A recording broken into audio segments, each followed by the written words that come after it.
இலங்கையர்கள் தொடர்பில் வெளியான தகவல். ரணிலுக்கு கசப்பான துர்ப்பாக்கிய நிலை ஏற்படலாம், பகிரங்க எச்சரிக்கை. அடுத்த சில நாட்களில் காலநிலையில் ஏற்பட போகும் மாற்றம். அரசு நிறுவனங்களில் வேலை வழங்குவதாக பல கோடி ரூபாய் மோசடி.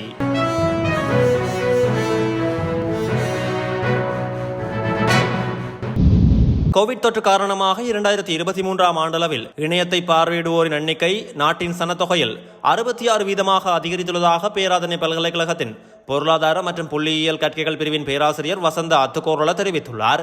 பல நாடுகள் இது குறித்து முறையான ஆய்வு நடத்தி இணையத்திற்கு அடிமையாகும் குழந்தைகளை காப்பாற்ற பல்வேறு வழிமுறைகளை கையாண்டு வருவதாக கூறியுள்ளார். இருப்பினும் இலங்கை இதுவரையில் அவ்வாறான நடவடிக்கைகளை மேற்கொள்ளவில்லை எனவும் குறிப்பிடப்பட்டுள்ளது. படுகொலை உண்ட தமது உறவுகளை நினைவேந்தும் தமது மக்களின் உரிமையை அடக்குமுறை சட்டங்களை ஏவி மறுப்பது நாட்டில் அமைதி சமாதானத்துக்கான வாய்ப்பை அடியோடு குலைத்துவிடும் என புளொட் அமைப்பின் தலைவரும் யாழ் மாவட்ட நாடாளுமன்ற உறுப்பினருமான தர்மலிங்கம் சித்தார்த்தன் தெரிவித்துள்ளார்.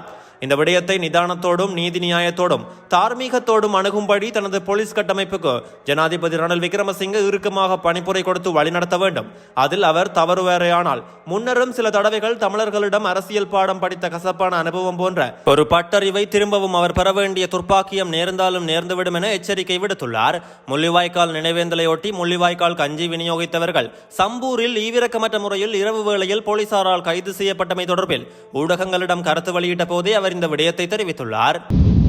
இலங்கை சூழவுள்ள பகுதிகளில் கீழ் வளிமண்டலத்தில் ஏற்பட்ட தளம்பல் நிலை காரணமாக அடுத்த சில நாட்களில் மழை நிலைமை அதிகரிக்கக்கூடிய சாத்தியம் காணப்படுவதாக வளிமண்டலவியல் திணைக்களம் எதிர்வு கூறியுள்ளது. அதன்படி நாட்டின் பெரும்பாலான மாகாணங்களில் பல இடங்களில் பிற்பகல் 1 மணிக்கு பின்னர் மழையோ அல்லது இடியுடன் கூடிய மழையோ பெய்யக்கூடிய சாத்தியம் காணப்படுவதாகவும் தெரிவிக்கப்பட்டுள்ளது. அத்துடன் மத்திய சப்ரகமுவ கிழக்கு தென் மற்றும் ஊவா மாகாணங்களின் சில இடங்களில் 100 மில்லிமீட்டருக்கும் அதிகமான பலத்த மழை வீழ்ச்சி எதிர்பார்க்கப்படுகிறது. கிழக்கு மற்றும் தென் மாகாணங்களின் கரையோர பிரதேசங்களில் சில இடங்களில் காலை வேளையிலும் மழை பெய்யும் என எதிர்பார்க்கப்படுகிறது. சுகாதார அமைச்சு உள்ளிட்ட பல அரசு நிறுவனங்களில் வேலை வழங்குவதாக உறுதியளித்து பல கோடி ரூபாய் மோசடி செய்துள்ளதாக கூறப்படும் மோசடி தொடர்பில் விசாரணை நடத்தவுள்ளதாக குற்றப்புலனாய்வு திணைக்களத்தில் நேற்று நீதிமன்றத்துக்கு அறிவித்துள்ளது. குற்றப்புலனாய்வு திணைக்களத்தின் விசேட புலனாய்வு பிரிவு 3 பிரதான போலீஸ் பரிசோதகர் நளினி திசாநாயக்க கொழும்பு பிரதான நீதவான் நீதிமன்றில் இந்த விடயத்தை அறிக்கை செய்துள்ளார். இந்த சம்பவத்தோடு தொடர்புடைய சந்தேக நபர்கள் மக்களிடமிருந்து பல கோடி ரூபாய் மோசடி செய்துள்ளதாகவும் குற்றப்புலனாய்வு திணைக்களம் நீதிமன்றில் தெரிவித்துள்ளது. கண்டி பின்னதுவ ஹேவ அம்பிட்டிய பகுதியைச் சேர்ந்த ரஞ்சித் அனுர என்ற நபரே இந்த மோசடிகளை மேற்கொண்டுள்ளதாகவும் குற்றப்புலனாய்வு திணைக்களம் நீதிமன்றில் மேலும் தெரிவித்துள்ளது.